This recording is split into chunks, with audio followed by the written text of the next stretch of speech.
They say that true hell is when the person that you are meets the person you could have been. Go do something. Do the best thing that you can think of. Put the best plan you have into practice. It's not going to be perfect, and it will change along the way.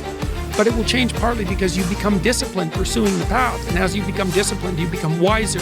And as you become wiser, you become able to formulate better and better plans. Those times when you get up early and you work hard, those times when you stay up late and you work hard, those times when you don't feel like working, you're too tired, you don't want to push yourself, but you do it anyway. That is actually the dream. That's the dream. It's not the destination, it's the journey. It's really about the journey. Yeah. It's just hard when you're not where you want to be in life, and if you're listening to this and you're just not satisfied with your position in life.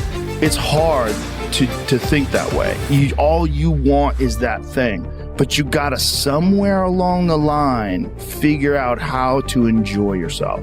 Somewhere along the line, figure out how to just go as hard as you can, but also enjoy it. Try to enjoy it, because that changes the whole tone of the experience, and I think that makes you more successful. You can change your life in one decision. I can get drunk, drive in a car, and change my life forever. Right? It can happen like that. But it can happen just like that the other way. It's just that the outcome's delayed. That's the only difference. You can change your life today in this moment by making these decisions, and your life path will have veered. You will have changed direction. Your tree of life will move. It's just that it takes time for that new direction to bear fruit. Whereas you can poison the fruit in a second. You can kill a tree real fast. You just can't grow one real fast. But it doesn't mean that if a seed's planted and you're watering it, it's not growing. It just takes a second to get above the surface. But the point is, you're still trying to aim for the top. And what the hell are you going to do if you don't try to aim for the top? You know, flap about uselessly and whine about your life? It's not helpful. It'll just make you miserable. You're not reliable to anyone. You can't help out in a crisis. It's like, so you tell young people, and this is another message for conservatives, like, I don't care what you're going to do, but go out there and make something of yourself for God's sake. Be an honest person and work and get to the top of whatever it is that you want to get to the top of. You know, and stand up for yourself like a respectable human being and be a bit of a light on the world instead of a blight. You know, and you can tell young people that, and they haven't been told that by anyone now. And so the young men are so hungry for that it's painful to watch. They're so relieved when someone finally comes up and says, hey, you know, you get your act together a bit, discipline yourself, see if you can learn to tell the truth, concentrate on something for a year or two, you could be a bloody world beater. You should be a monster.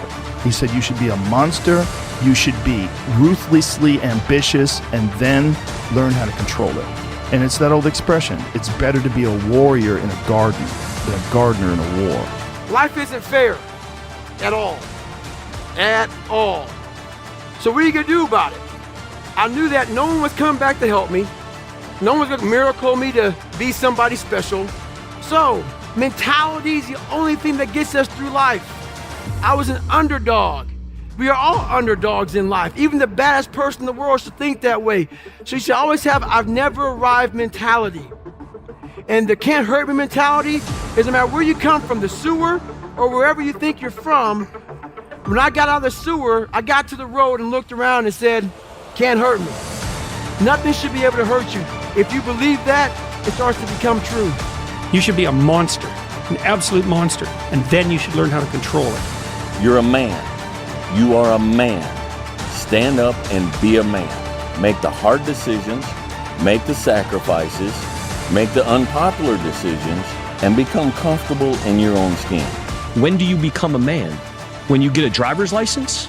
Like, what do we do? You're 16, we give you a driver's license. Okay, well, like, you get a job? Like, when do you become a man? You become a man when you become responsible for other people. Because no matter how much you improve, no matter how much you change who you are, it's not permanent. You'll just wake up and say, oh my God, man, you're David Goggins. You break records, you do this, you do that. People don't know, how are you able to just be so hard? I never turned the fucking thing off. Because once it turns off, I go right back to the David Goggins that is.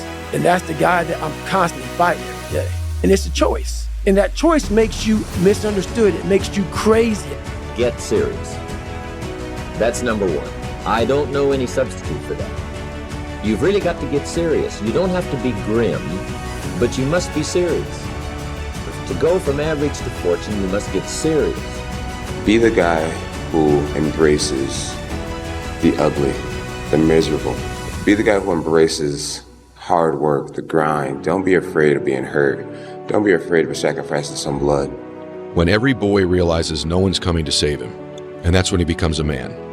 And some boys never get there and stay children forever.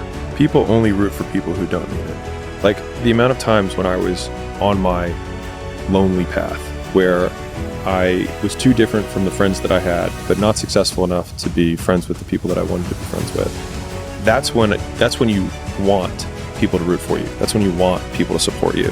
Once you've already won, people are like, he's amazing, he's so good. But like, that's the time when you need it the least. And so you always have to be the person who roots for you before everyone else does. I need you to be powerful today. I need you to keep lifting your head up high.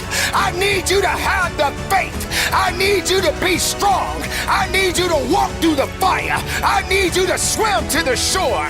You still got to keep pushing. You still got to keep working. It's not over yet. Don't give up now. Don't quit on you until you collapse. Now, being dangerous is not being a threat. They're two different things. All right? And it's not about going out and lifting weights and getting a bunch of tattoos and wearing leather jackets and walking around with your chest and shoulders up, hulking around saying, I'm dangerous. That's very rarely is that a dangerous man. Often the most dangerous man in the room is the quietest man in the room.